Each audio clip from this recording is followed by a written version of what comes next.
There was an informal meeting last night with Mr. Heraskevych coach and entourage, the delegation, and we reiterated our understanding of the athlete's wish to pay tribute to his fellow Ukrainian athletes, expressing his sorrow, which he's done during training and on social media. So he has, expressed his feeling in both those cases.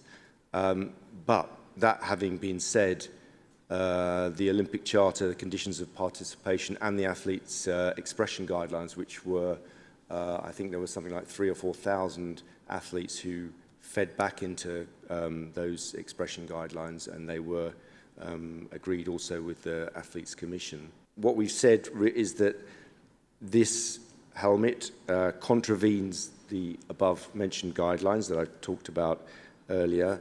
But that being said, after the meeting, we also have reiterated once again that those guidelines, we will, in this case, as we do now more often, make an exception to the guidelines to allow him to wear a black armband during competition to make that commemoration. So I think what we've tried to do is to address his desires with compassion and understanding.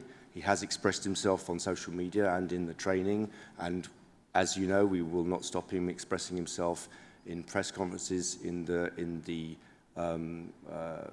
as he leaves competition in the mixed zone and elsewhere. And we feel that this is a good compromise in the situation. So what we have said is that he can wear a black armband with no text, because as soon as we start getting into text, we start getting into issues of expression and using the Olympic platform for expression. However much we may or may not sympathise with that expression, once we open the doors to that expression, it's difficult to stop an expression of one that we may not agree with. So it's a fine balance.